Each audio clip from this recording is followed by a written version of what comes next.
Hello everyone, I am Shagun. Welcome to my channel. This is the NCERT exercise of chapter 3rd, class 9th science. Chapter name is atoms and molecules. So start with first question.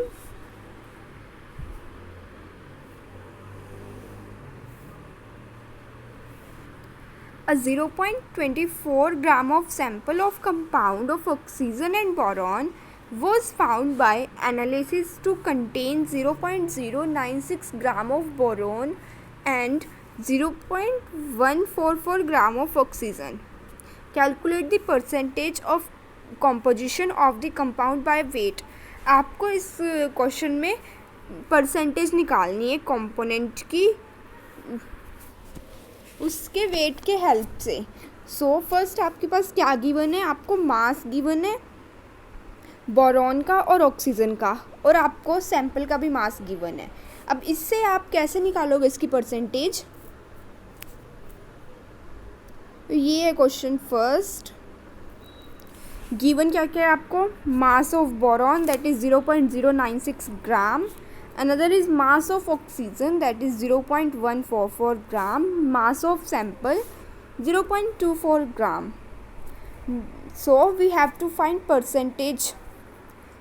So the percentage of boron by weight in compound, तो हम इसकी percentage निकालेंगे. हम पहले ऊपर लिखेंगे mass of boron multiply 100 क्योंकि हमें परसेंटेज निकालनी है, और उसको हम सैंपल के मास से डिवाइड कर देंगे तो हमारे पास आएगा 40%. And another is we have to find mass of oxygen, sorry we have to find percentage of oxygen and mass of oxygen is given, so we write here the mass of oxygen that is 0.144 and multiply it with 100 because we have to find percentage, and then divide by total mass, मतलब जो sample का मास था उससे 0.24, it's become 60%. So percent of boron by weight in compound is 40% and percentage of oxygen by weight in compound is 60%. Now come to another question. When 3.0 gram of carbon is burned in 8 gram of oxygen, 11 gram of carbon dioxide is produced. जब 3 gram carbon burn करता है 8 gram oxygen में तो 11.00 gram carbon dioxide produce होती है. What mass of carbon will be formed when 3 gram of oxygen is burned with 50 gram of oxygen. 3.00 gram of carbon हम burn करेंगे 50 gram of oxygen में, तो कितनी कार्बन डाइऑक्साइड मिलेगी हमें, और हमें बताना है कि ये कौन सा लॉ फॉर्म करेगा, कौन से लॉ से हमें पता चलेगा कि. So carbon plus oxygen will give CO2. अब हमारे पास क्या गिवन है, 3 ग्राम कार्बन बर्न करके रिएक्ट कर रही है 8 ग्राम ऑफ ऑक्सीजन से और प्रोड्यूस कर रही है CO2. अब हम if 3 gram of carbon is burned in 50 gram of oxygen, then 3 gram of carbon will remain unreactive with 8 gram of oxygen. अब अगर 3 ग्राम of carbon 8 gram of oxygen से रिएक्ट कर रही है तो जो 3 ग्राम ऑफ कार्बन है will react with 8 gram of oxygen. जो 3 ग्राम कार्बन है वो रिएक्ट करेगी 8 ग्राम ऑफ ऑक्सीजन पे, और जो रिमेनिंग 42 ग्राम ऑफ ऑक्सीजन है विल बी लेफ्ट अनरिएक्टिव, और जो 42 ग्राम ऑक्सीजन है वो अनरिएक्टिव रहेगी, वो रिएक्ट नहीं करेगी. In the case also only 11 gram of carbon dioxide will form. इस केस में सिर्फ 11 gram of carbon dioxide form होगी. और जो ये आंसर हमने किस अकॉर्डिंग दिया, ये आंसर हमने according to law of constant of proportional दिया. सो मैं आपको पूरा एक बार आंसर बता देती हूँ कैसे लिखोगे आप. 3 gram of carbon react with 8 gram of oxygen to produce 11 gram of carbon dioxide. If 3 gram of carbon is burned in 50 gram of oxygen, then 3 gram of carbon will react with 8 gram of oxygen. The remaining 42 gram of oxygen will be left unreactive. In this case also, only 11 gram of CO2 means carbon dioxide formed, and the answer given here is governed by the law of constant proportion. Now come to third question, that is what are polyatomic ions? Give example. Polyatomic ions क्या होते हैं? Polyatomic ions एक group होता है atom का जो charge carry करता है. चार्ज मीन्स क्या, तो वो पॉजिटिव चार्ज कैरी करेगा या नेगेटिव चार्ज कैरी करेगा. So the definition become a polyatomic ion is a group of atoms carrying a charge. We have also mention examples. So it's examples is carbonate ion. इसका formula होता है CO3 और इसके ऊपर charge होता है 2 negative carbonate ion के ऊपर. और एमोनियम आयन का फॉर्मूला होता है NH4 एंड इसके ऊपर चार्ज होता है पॉजिटिव. इसका फॉर्मूला होता है NH4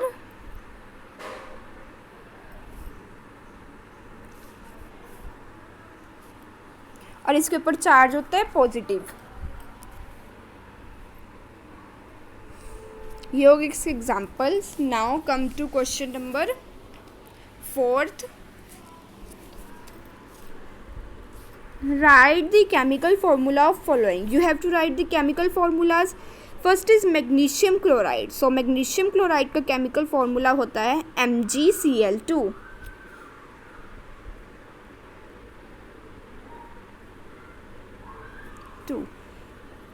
और नेक्स्ट है आपके पास कैल्शियम ऑक्साइड. कैल्शियम ऑक्साइड का फॉर्मूला होता है CaO. Next is copper nitrate. Copper nitrate का फॉर्मूला होगा CuNO3 all twice. And next is aluminium chloride. Aluminium chloride का फॉर्मूला होगा AlCl3. And last one is calcium carbonate CaCO3. ये calcium carbonate का formula. So now come to another question. Give the name of the element present in the following compound. अब आपको इनके name बताने हैं. कौन सा एलिमेंट, इन एलिमेंट में कौन सा कंपाउंड, नेम बताने हैं एलिमेंट के जो इन कंपाउंड में प्रेजेंट है. 5th question. CaO क्विकलाइम का फॉर्मूला है. इसमें कैल्शियम एंड ऑक्सीजन प्रेजेंट है. और नेक्स्ट है आपके पास हाइड्रोजन ब्रोमाइड HBr. इसमें हाइड्रोजन और ब्रोमीन प्रेजेंट है. Next one is baking powder. Baking powder का फॉर्मूला आता है NaHCO3. Calcium, hydrogen, carbon, oxygen present है इसमें. Last one is potassium sulphate K2SO4. Potassium, sulphur and oxygen present है इसमें. Now come to 6th question.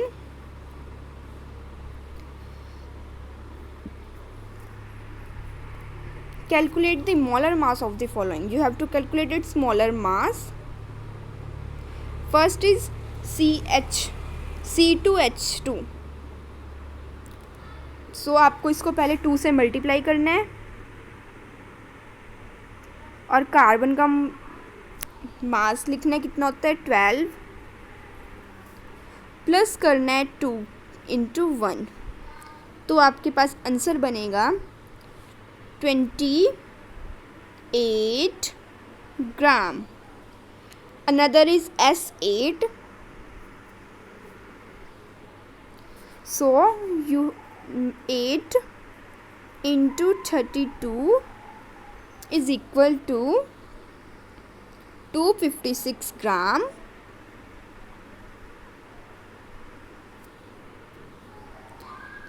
Another is phosphorus molecules P4. Atomic mass given है आपको 31. सो 4 × 31 इसका मास बनेगा आपके पास 124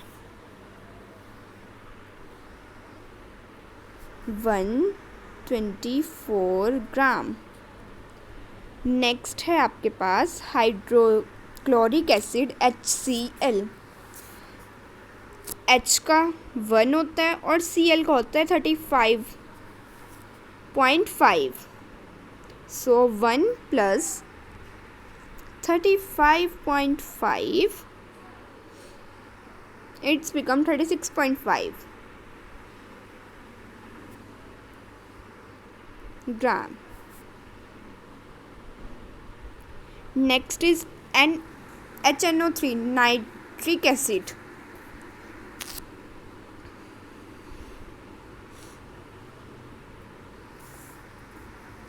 one plus 14 plus 3 into 16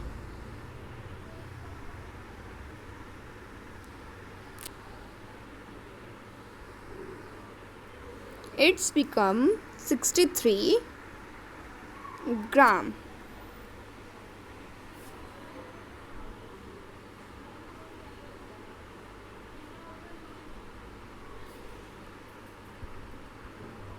now come to 7th question. What is the mass of, आपको इनका mass बताना है। 1 mole of nitrogen atom. So 1 mole of nitrogen atom का मास होगा 14 ग्राम।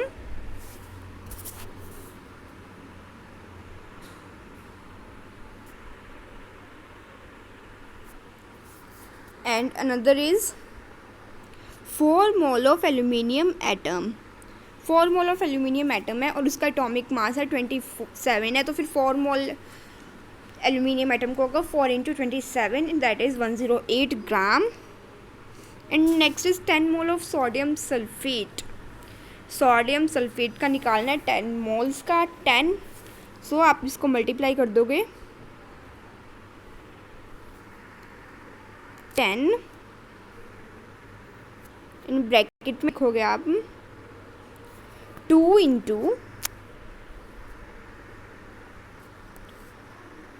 23 प्लस 32 प्लस 3 इंटू 16।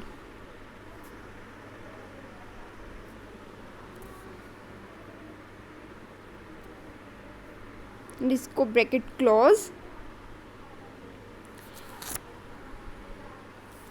सो आप इसको मल्टीप्लाई करोगे तो आपके पास यहाँ पे इन सबको प्लस और मल्टीप्लाई करके 126 आएगा। और आप इसको 10 से जब मल्टीप्लाई करोगे तो 12260 ग्राम।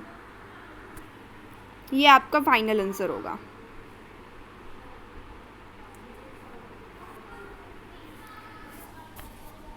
अब हम देखते हैं 9th question. What is the mass of 0.2 mole of oxygen atom? So you have to multiply 0.2 with 16, that's become 3.2 gram.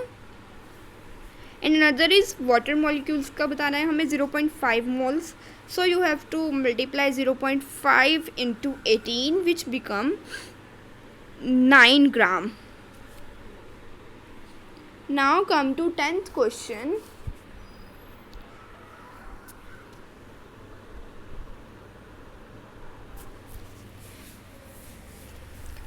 Calculate the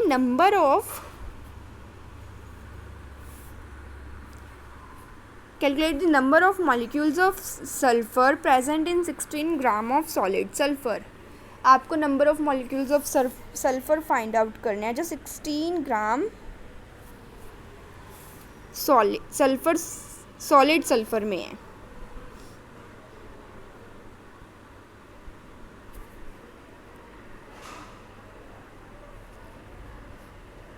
So you have 1 mole of sodium sulfur is S8 is equals to 8 into 32 gram, that's become 256 gram. So 256 gram of solid sulfur contain 6.022 into 10 to the power 23 molecules। क्योंकि जो 1 मोल होता है वो इसके equal होता है। सो अगर हमें 16 का निकालना है, 16 ग्राम सॉलिड सल्फर का निकालना है, तो हम इसको डिवाइड बाय दिस करेंगे और उसको 16 से मल्टीप्लाई कर देंगे, तो हमारे पास बन जाएगा 6.022 into 10⁻23 divide by 256 into 16 which become 3.76 into 10⁻22।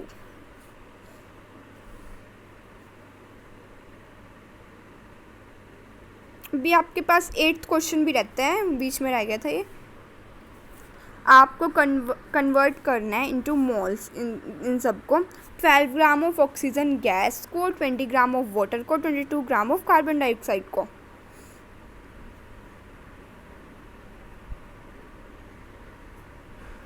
अब आपको पता है जो 32 ग्राम ऑफ ऑक्सीजन होती है उसमें 1 मोल होते हैं। अब हमें 12 ग्राम ऑफ ऑक्सीजन निकालना है, तो हम इसको करेंगे 12 डिवाइड बाय 32 मोल, ये तो हमारे पास ये आंसर आ जाएगा 0.375। अब 18 ग्राम ऑफ वाटर में 1 मोल होते हैं और 20 ग्राम का निकालना है हमें, तो फिर 20 ग्राम ऑफ वाटर में 20/18 करेंगे तो 1.11 मोल्स आ जाएगा।